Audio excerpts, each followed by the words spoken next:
नमस्कार दोस्तों, स्वागत है आप सभी का नर्सिंग सेमेस्टर वाइज में।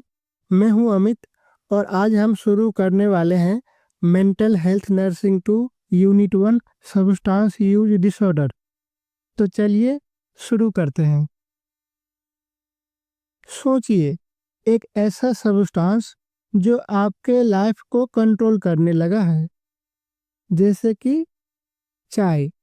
अगर एक दिन भी चाय न मिले तो हेडेक हो जाता है, मूड ऑफ हो जाता है। अब इसी बात को थोड़ा एक्सट्रीम लेवल पर सोचिए, यही है सब्सटेंस यूज डिसऑर्डर। अगर इसका सिंपल डिफिनेशन देखेंगे, जब कोई पर्सन किसी साइकोएक्टिव सब्सटेंस यानी कि दिमाग पर असर करने वाली चीज का इस्तेमाल इतना ज़्यादा करने लगे कि उसका कंट्रोल चला जाए और उसके बिना रहना मुश्किल हो जाए, तो उसे कहते हैं सब्सटेंस यूज डिसऑर्डर। अब कुछ टेक्निकल टर्म्स है, ये हम देख लेते हैं।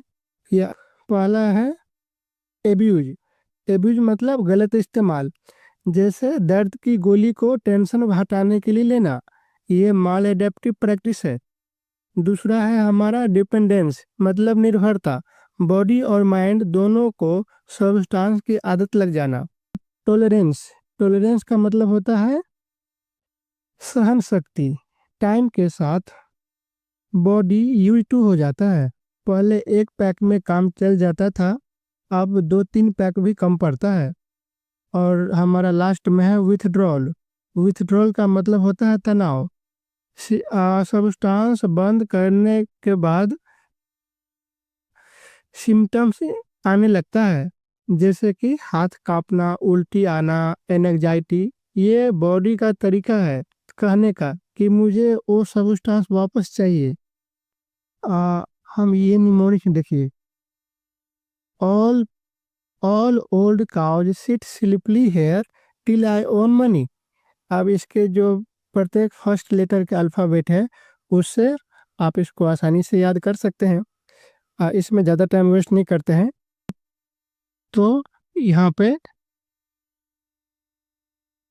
ICD-10 कोड्स दिया हुआ है, इधर है सब्सटेंस और उसका इफेक्ट। तो फटाफट इसको देख लेते हैं। दिमाग, एल्कोहल जो है दिमाग स्लो करता है, उसका एग्जाम्पल है विस्की, बियर, देसी दारू।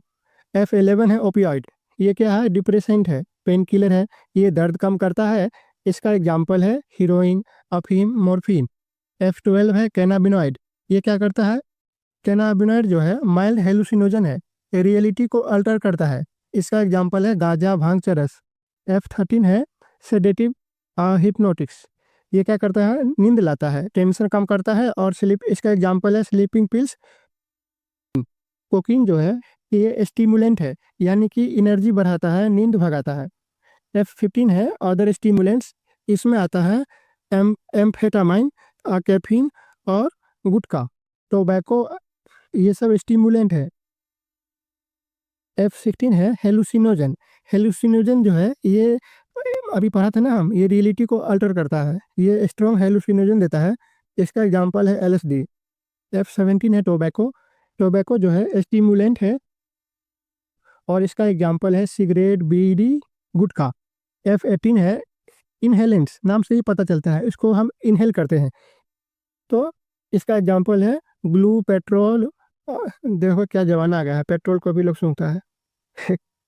F19 है, ये अदर्स में आता है, इसमें वेरियस अलग अलग एग्जाम्पल आते हैं, जैसे कि केटामाइंस वगैरह। अभी देखा आपने, आप इसको दोबारा देखिए, ये समझ में आ जाएगा आसानी से। अब हम आते हैं अपने तीसरे टॉपिक पे, इटियोलॉजी। हाँ, इटियोलॉजी, यहाँ पे मजा आने वाला है। देखिए कितना सुंदर AI जनरेटेड इमेज बनाया है मैं आपके लिए। तो इटियोलॉजी को याद करने के लिए हम एक स्टोरी बनाएंगे। इमेजिन करिए, एक लड़का है, उसका नाम है राहुल और वो 22 साल का है। राहुल को ये बीमारी सब्सटेंस यूज डिसऑर्डर क्यों हुआ? उसके कई कारण हैं। यहाँ पर हमने 3 कारण लिखे हैं, बायोलॉजिकल फैक्टर, साइकोलॉजिकल फैक्टर और सोशल फैक्टर। अब हम एक एक करके तीनों को डिस्कस करते हैं। पहला है बायोलॉजिकल फैक्टर।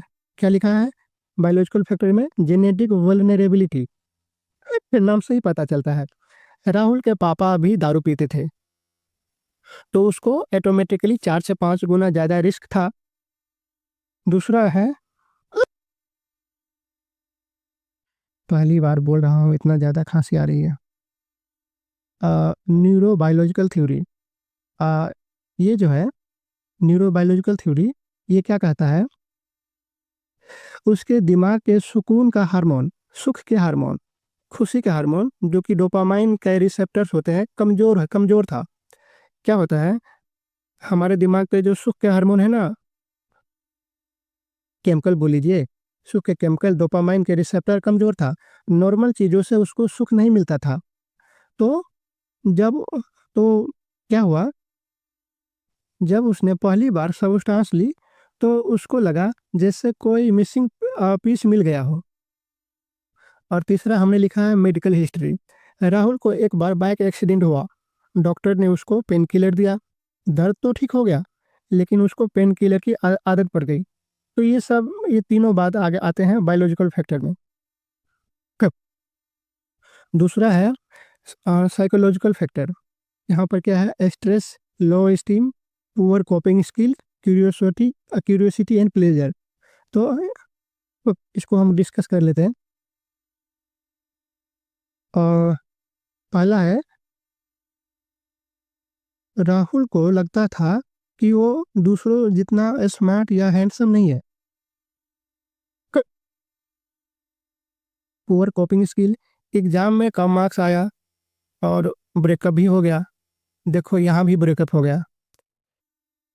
इन टेंशन को हैंडल करने का तरीका,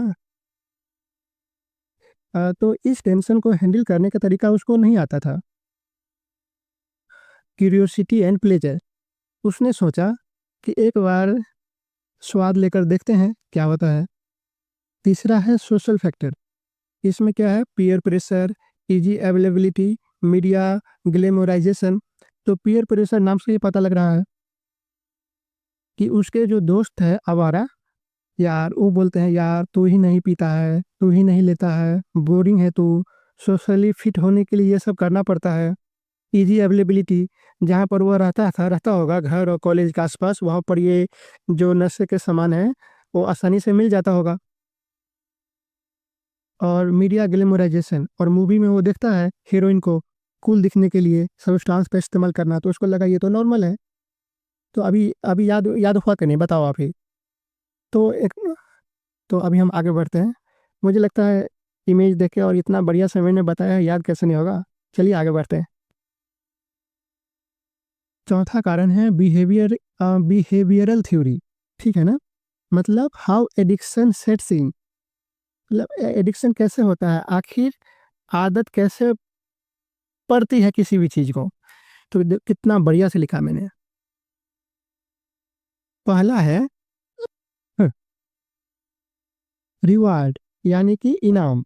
ठीक है ना, राहुल ये जो पहली बार